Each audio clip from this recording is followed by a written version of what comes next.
So I have to follow up a flying scooter now. Okay, try my best. All right, my name is David, and I'm from Carbon.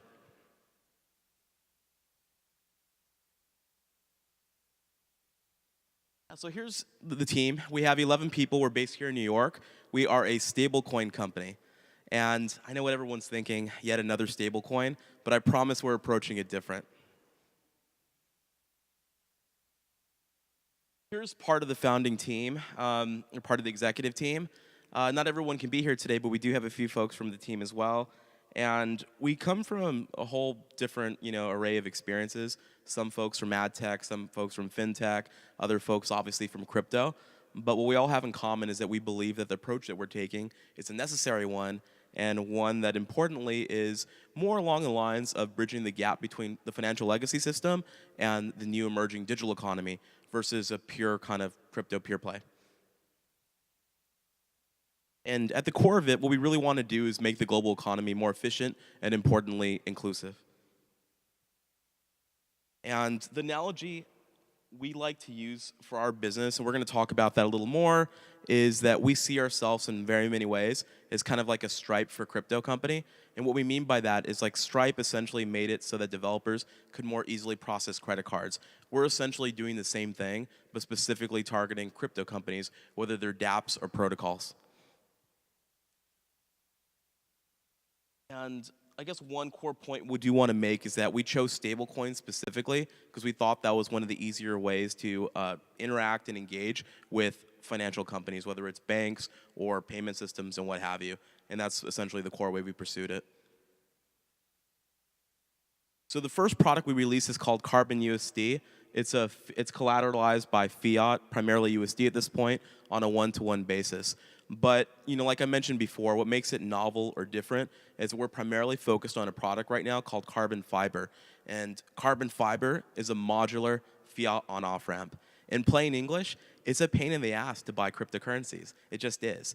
If you're Coinbase and you go to Coinbase, it's simple. They offer a decent selection of crypto.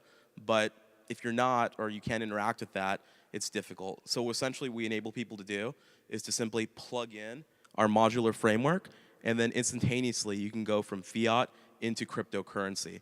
And in fact, you can even buy native tokens using CUSD, and all this happens in the background.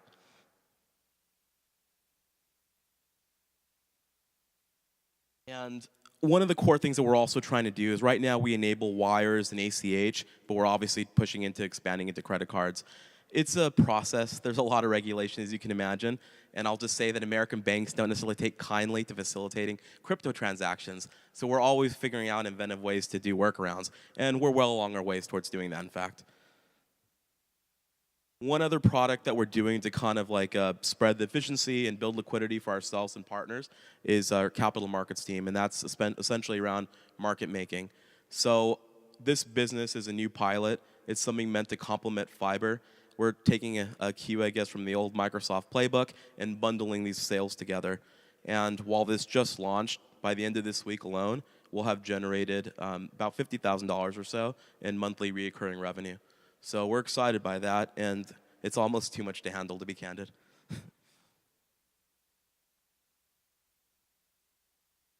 So there's a few things that we're going to have to tackle in the future, and obviously, like I mentioned before, credit cards, enabling that since it's a less friction-laden way of transacting with crypto is first and foremost. But beyond that, too, we want a universal KYC system since we feel that to some extent is broken. We obviously have to contend with American banking laws, which are very restrictive and require us to make sure that we're in compliance, and so we're enabling that as well. And ultimately, we couldn't be more excited about what we're trying to accomplish for the simple reason that we do believe stablecoins, rather than, let's say, just some esoteric phrase, it's actually the easiest way we think in the future to replace banks. We do think in certain countries around the world that people's first quote-unquote bank account won't actually be with the retail bank, but will most likely be with a stablecoin. And Carbon, small company based here in New York, hopes to be that future brand. So that's about it. Thank you.